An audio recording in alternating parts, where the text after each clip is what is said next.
Hello दोस्तों, आज हम लोग देखेंगे 1858 का भारत शासन अधिनियम। इस अधिनियम के विभिन्न पक्षों पर हम लोग चर्चा करेंगे। साथियों, 1858 के भारत शासन अधिनियम की आवश्यकता क्यों पड़ी? देखा जाए तो इसके जस्ट पहले 1857 की क्रांति हुई है और उसके पीछे बहुत से कारण है। आप हिस्ट्री में उसको पढ़े होंगे, हल्का सा उस पर हम भी प्रकाश डालते हैं। 1848 से 1856 तक लॉर्ड डलहौजी यहाँ का गवर्नर जनरल रहा। उसने बहुत से सृजनात्मक कार्य किए। यहाँ पर यातायात की सुविधा कराई, उसने संचार की व्यवस्था कराई, प्रशासनिक व्यवस्था को चुस्त दुरुस्त करने के लिए भी उसने प्रयास किया और 1853 के चार्टर में उस पॉइंट को उसने डलवाया भी।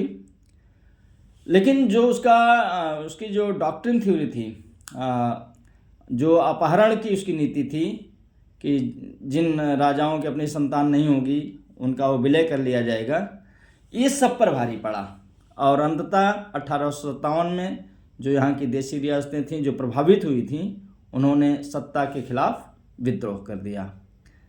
और विद्रोह पहली बार ऐसा हुआ कि अंग्रेज शासन व्यवस्था के खिलाफ लोग सामने आ गए और जो ब्रिटिश संसद थी, ब्रिटिश की शासन जो वहाँ पूरी प्रक्रिया को जो लोग देखते थे, वो इससे घबरा गए कि अब शायद, क्योंकि 1853 में ही ये बात हो गई थी कि कभी भी ईस्ट इंडिया कंपनी के शासन को समाप्त करने की घोषणा की जा सकती है, लेकिन किया नहीं गया था। और 1858 में सबसे जो पहला किया गया, यही किया गया कि ईस्ट इंडिया कंपनी के शासन को समाप्त कर दिया गया।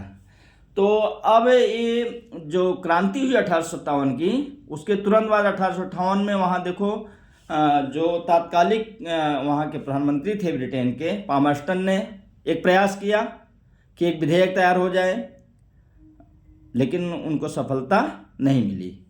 और उसके बाद लॉर्ड डर्बी जो कि वहाँ के पीएम थे, उनके माध्यम से प्रयास किया गया और ये विधेयक पास भी हो गया। और जुलाई में उन्होंने इस पर अपना वक्तव्य भी दिया और 2 अगस्त 1858 को ये महारानी द्वारा स्वीकृत कर दिया गया और उसी दिन से लागू भी कर दिया गया। तो लागू होते मैं बता रहा हूँ व्यवस्था क्या क्या हो गई। एक तो कंपनी का शासन समाप्त कर दिया गया।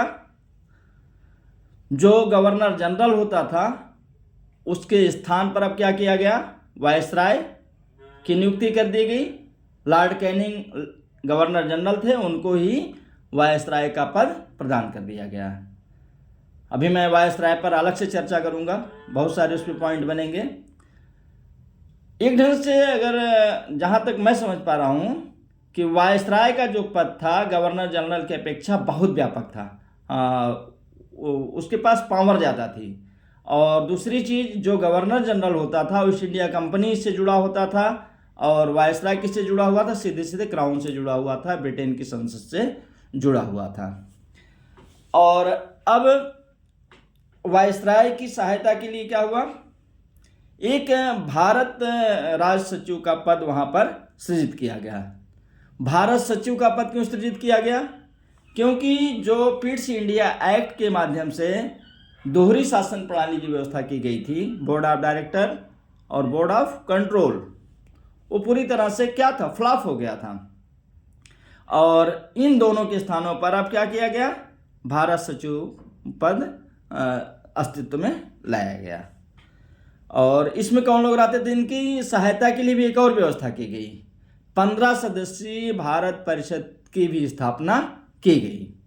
अब भारत परिषद में कौन लोग होते थे, उनके लिए कई टर्म कंडीशन था कि वो कम से कम 10 साल तक भारत में रहे हों और उन्हें भारत छोड़े हुए 10 वर्ष से अधिक ना हुआ हो। सीधे सीधे सारे के सारे सदस्य सेवानिवृत्त अधिकारी होते थे, अंग्रेज अधिकारी होते थे। कुछ लोगों को क्राउन द्वारा नियुक्त किया जाता है, कुछ लोगों को अन्य व्यवस्था द्वारा नियुक्त किया जाता था। और अब अगर हम देखें तो इसी बीच क्या होता है कि नवंबर 1858 में एक घोषणा होती है महारानी विक्टोरिया द्वारा, और उसका जो पूरा मजमून है, जो उसकी पूरी प्रस्तावना है, उसको कहाँ पढ़ा जाता है? यहीं प्रयागराज में ही, मिंटो पार्क में ही पढ़ा जाता है।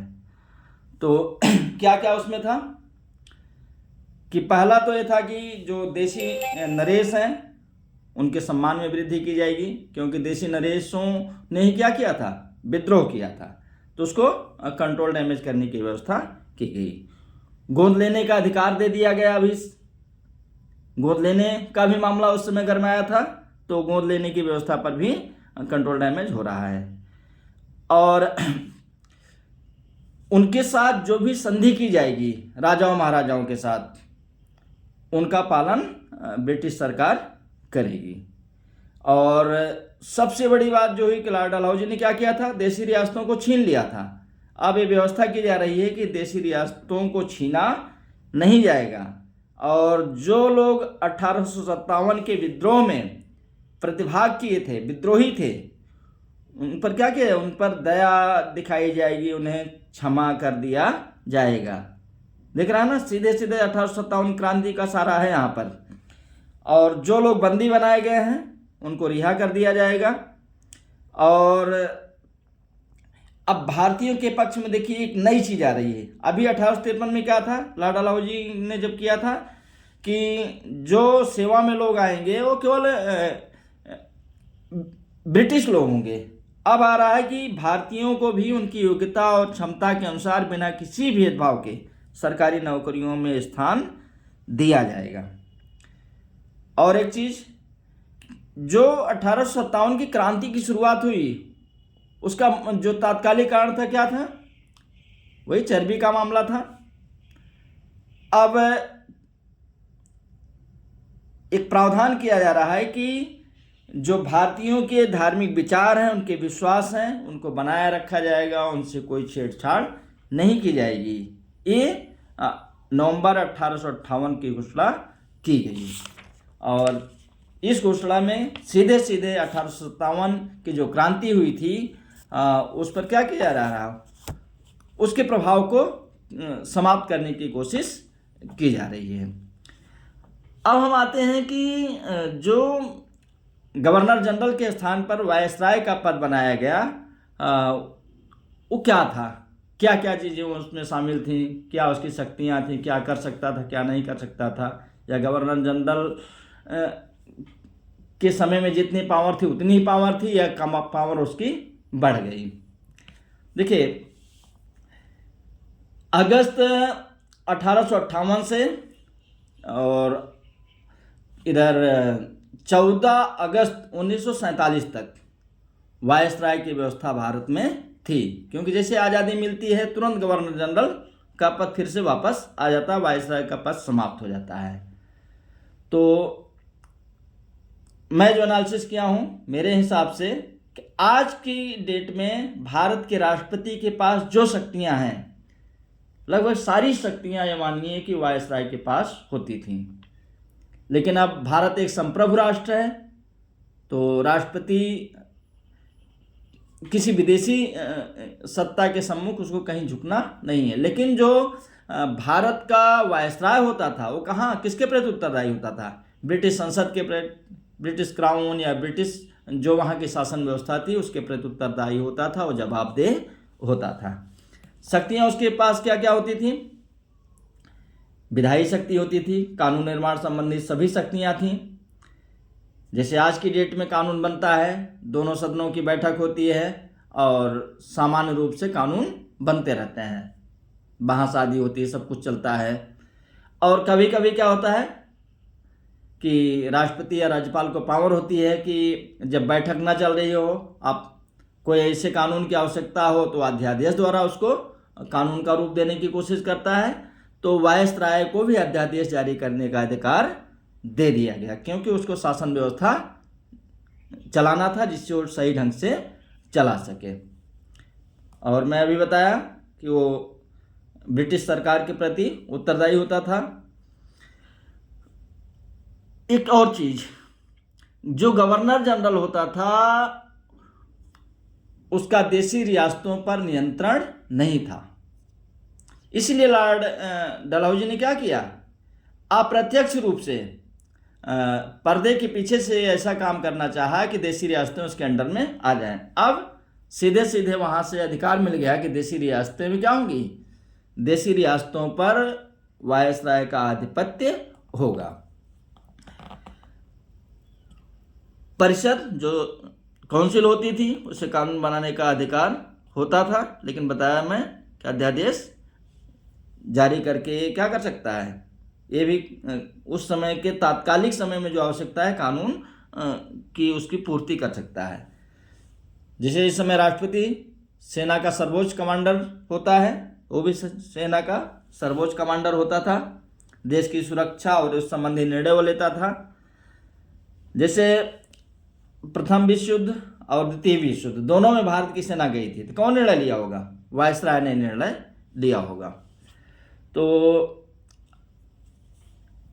एक ढंग से अगर देखा जाए तो वायसराय क्या कर रहा है, भारतीय राजाओं के साथ तालमेल स्थापित करते हुए वो शासन करे, इसकी व्यवस्था ब्रिटिश संसद ने की।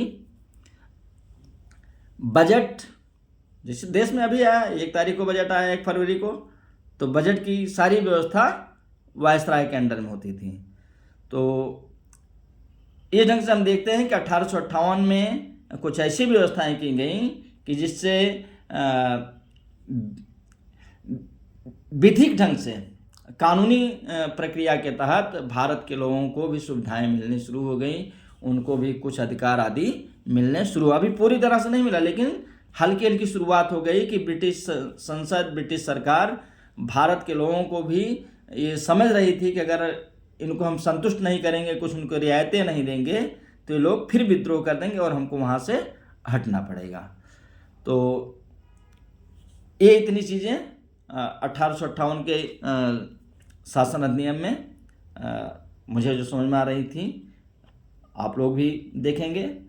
और 1861 का शासन अधिनियम, 1892 का शासन अधिनियम, दो ऐसे शासन अधिनियम हैं जिनको मैं भी तैयारी के समय बहुत तो उस पर जोर नहीं देता था। अब क्वेश्चन भी गिने चुने आते हैं, तो मैं उन दोनों को स्किप कर दे रहा हूँ, उसको आपको रटना ही है, या जो मेन चीज़ें हैं बार बार आई हैं उनको देख लेना बस। और इसके बाद हम कल की क्लास में 1909 का जो सांप्रदायिक अधिनिर्णय है उसके बारे में बताएंगे, और फिर 1919, 1935, फिर क्रिप्स मिशन, ये सारी चीज़ें आगे बढ़ती चली चलेंगी। Thank you.